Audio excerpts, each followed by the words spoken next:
तो hello ji and welcome जी। तो भाई लोग एपिसोड की स्टार्टिंग में रेड हल्क पुराने किंग से मिलने आता है तो लुजनू से पुराने किंग की हालत दिखाती है जो कोमा में होता है।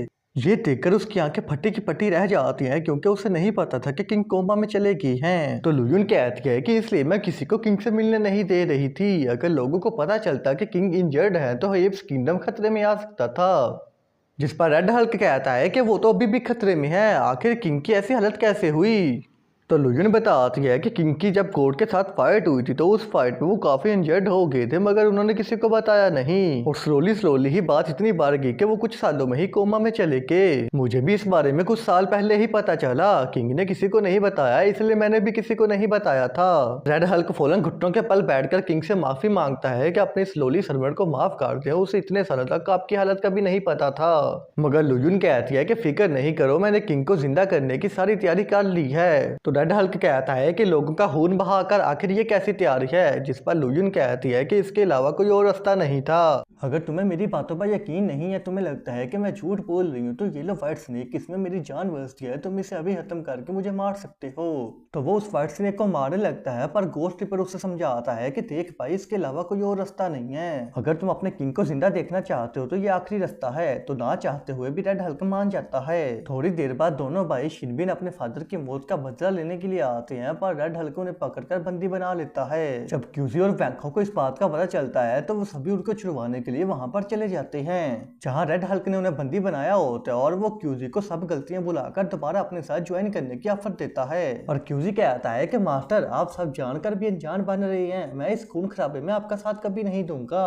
पर रेड हल्क भी क्या करता, उसे अपने मास्टर को जिंदा करना था, इसलिए वो कहता है कि अब जंग होगी और वो शिनबिन को खाई में फेंकने लगता है। पर वैंको उन्हें बचा लेता है, जिसके बाद एक घमासान युद्ध स्टार्ट होता है और वो सभी लोग आपस में लड़ने लग जाते हैं जहां वैंको रेड हल्क के साथ लड़ते हैं और पिछली बार की तरह इस बार भी वो उसे ओवर पावर कर देता है। दूसरी तरफ क्यूजी और यीमो मिलकर गोस्ट रिपर के साथ फाइट करते हैं मगर वो उसे हरा नहीं पाते और वो उन्हें ओवर पावर कर देता है। दूसरी तरफ वैंको डीमंस और डिफेंस पावर दोनों को एक साथ यूज करके रेड हल्क को दोबारा हरा देता है, जिस पर वो बहुत ही ज्यादा इंजर्ड हो जाता है और अपने आखिरी सांस गिन रहा होता है। पर वैंको कहता है कि रुक जाओ, मैं तुम्हें बचा लेता हूँ। मगर रेड हल्क कहता है कि नहीं, ये मेरे कर्मों का फल है, मुझे पता था कि मुझे इस रास्ते पर मौत ही मिलेगी पर फिर भी मैंने जानबूझकर इस रास्ते को चूज किया। इतना कहकर वो दुनिया से चला जाता है, जिस पर वैंको कहता है कि चाहे ये जैसा भी था पर एक अच्छा इंसान था। फिर वैंको की अंट हुई डोंगचंग पवेलियन के प्रोटेक्टर भी वहां पर आती है और कहती है कि वैंको, क्या इंपीरियल सिटी के लोग तुम्हें भूली कर रहे हैं, मैं अभी ने पूछ कर आती हूँ। पर वो कहता है कि नहीं नहीं आंटी, अभी काम हो गया। दूसरी तरफ गोस्ट रिपर को जब ये पता चलता है कि रेड हल्क नहीं रहा तो वो भी वहां से भाग जाता है। सीन इंपीरियल सिटी पर आता है जहाँ वो एक बहुत बड़ा ब्लड सेक्रीफाइस पूल तैयार करते हैं ताकि अपने किंग को जिंदा कर सके। वहां पर जितने भी वर्कर होते हैं लुयुन उनका भी ब्लड सेक्रीफाइस पूल में सेक्रीफाइस कर देती है और कहती है कि अब मेरे किंग को जिंदा होने से कोई नहीं रोक सकता। इंपीरियल सिटी की जेल में हम सुशी को देखते हैं जो अपने लोगों को आजाद करवाकर कहीं और पर टेलीपोर्ट कर रही होती है मगर वो पकड़ी जाती है और उसे पकड़ने वाली इंपीरियल पैलेस की थर्ड गार्डियन मून स्लेयर होती है जो उसके सामने ही उसके बाकी बचे लोगों को जान से मार देती है। इस पर सुशी गुस्से में सोड अटैक करती है और कहती है कि कमीनी कहीं कि मैं तुझे छोड़ूंगी नहीं। एंड तभी उन दोनों की आपस में फाइट स्टार्ट हो जाती है मगर ये फाइट ज्यादा देर तक नहीं चलती, विड्रॉ हो जाती है क्योंकि ब्लड सेक्रीफाइस पूल की तैयारियां शुरू हो गई थी, जिस पर मून स्लेयर वहां पर भाग जाती है। फिर वैंको भी आंटी जू के साथ वहां पर आ जाते हैं और दूसरी तरफ हम क्यूजी और यीमो को देखते हैं जो गार्ड का रूप लेकर इंपीरियल सिटी में घुस जाते हैं। सीन लुयुन पर आता है जो अपने और ब्लड सेक्रीफाइस पूल की पावर का यूज करके अपने किंग को जिंदा करने लग जाती है मगर वो काफी कमजोर पड़ जाती है। तो बाकी बचे गार्डियन अपनी स्पिरिचुअल पावर को उसके अंदर ट्रांसफर करके उसकी हेल्प करते हैं। फॉर्मेशन से थोड़ा सा दूर हम वैंको को देखते हैं जिसे रास्ते में सुशी मिल जाती है क्योंकि वो मून स्लेयर का पीछा कर रही होती है। वैंको उसे देखकर बहुत खुश होता है और फौरन गले लगाते हुए कहता है कि मैंने तुम्हें बहुत मिस किया।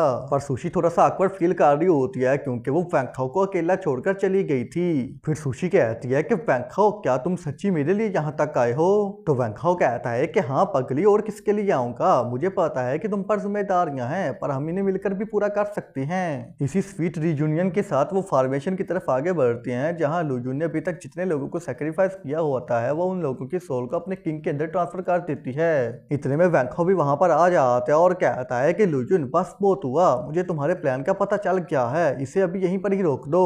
मगर लुयुन कहती है कि अभी नहीं, अभी मुझे तो तुम्हें और इस लड़की को भी सेक्रीफाइस करना है जिससे मैं इतने दिनों से तैयार कर रही थी। एंड तभी तीनों गार्डियन बैंको को पकड़ने के लिए उस पर अटैक कर देती है, मगर वो अकेला ही उनके साथ पूरा आ रहा था। मगर फिर भी सुशी बीच में आ जाती है और मून स्लेयर के साथ फाइट करने लग जाती है क्योंकि उसे अपने लोगों का बदला लेना था। इतने में अंटजू भी वहां पर आ जाती है और फिर एक एक करके सभी लोग वहां पर जमा हो जाती हैं, जिस पर लुयुन कहती है कि वाह, आज तो पूरी मंडली जमा आई है, तुम सबका सेक्रीफाइस करूंगी। पर अंटजू कहती है कि वो तो तुम्हारा होगा जब डीमन लॉर्ड को तुम्हारे कारनामों के बारे में पता चलेगा।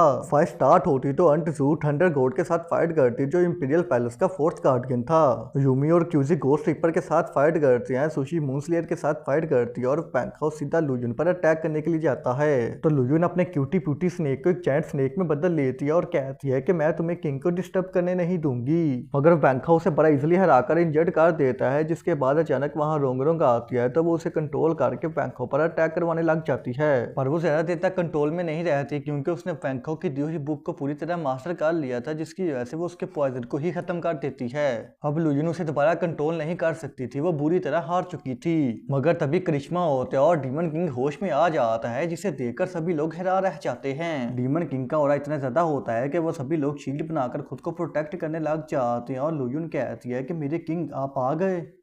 तो वो कहता है कि लुयुन, मैं बहुत ज़्यादा सेल्फिश हूँ, मुझे माफ़ करना, मैंने हमेशा अपने बारे में सोचा, कभी तुम्हें टाइम नहीं दिया, पर अब मैं सब ठीक कर दूंगा। और वो अंटजू से कहता है कि ज़ूबुई, तुम्हारी हिम्मत कैसे हुई मेरी टेरिटरी पर अटैक करने की, और क्या ये उसका बेटा है? दरअसल वो बैंकॉक के बारे में पूछ रहा होता है तो अंटजू कहती है कि हाँ, ये उसी का ही बेटा है। तो ये सुनते ही वो अपनी डोमेन को एक्टिवेट करता है और बैंकॉक को उसमें ले जाता है। उसकी डोमेन एक ग्रेविटेशन लूप होता है जिसमें बैंकॉक बस गिर रहा होता है। तो फिर डीमन किंग कहता है कि बच्चे, अगर तुमने यहाँ मेरे अटैक को डोज कर लिया तो मैं तुम्हें जिंदा छोड़ दूंगा, वरना तुम यहीं मारे जाओगे और तुम्हारे बाप को मैं जवाब दे दूंगा। बैंको डिवाइन पावर का यूज करके उसकी डोमेन में ग्रेविटेशनल फोर्स से बचकर सीधा तो खड़ा हो जाता है, मगर वो भी डिवाइन आई से उस पर अटैक करता है, जिसे बैंको दीवारों पर लिखी एंशिएंट लैंग्वेज को समझकर ब्रेक थ्रू करता है और उस अटैक को डोज कर लेता है। दरअसल डीमन किंग बैंको को मारना नहीं चाहता था, बल्कि ये उसके लिए एक टेस्ट था जिसे बैंको ने पास कर लिया था। फिर वो डोमेन से बाहर आते हैं और बैंको डीमन लॉर्ड का शुक्रिया करता है उन्हें कुछ सिखाने के लिए।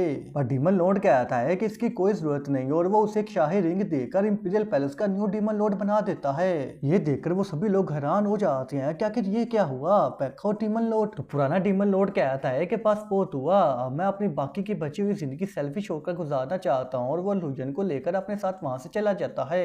सेल्फिश से उसका मतलब वो अब अपने लिए जीना चाहता था लुयुन के साथ मिलकर। कुछ दिनों बाद हम देखते हैं कि वो दोनों एक पीस आइलैंड पर साथ में एंजॉय कर रहे होते हैं। सीन फैंतियान के सेट पर आता है जहां एक ड्रैगन वॉरियर आकर उन्हें बहुत ही ज्यादा मारता है और धमकी देता है कि आज के बाद अगर उन लोगों ने डोंकी पवेलियन पर अटैक किया तो वो उन्हें खत्म कर देगा। इंपीरियल पैलेस की लड़ाई खत्म होने के बाद बैंको और सुशी आपस में थोड़ा सा टाइम स्पेंड करते हैं, जहां सुशी को लगता है कि बैंको से किस करने लगता है, मगर वो नहीं करता, जिस पर सुशी को गुस्सा आ जाता है। तो वो फिर खुद किस कर लेती है और कहती है कि बैंको, मैं तुमसे जल्दी मिलने आऊंगी।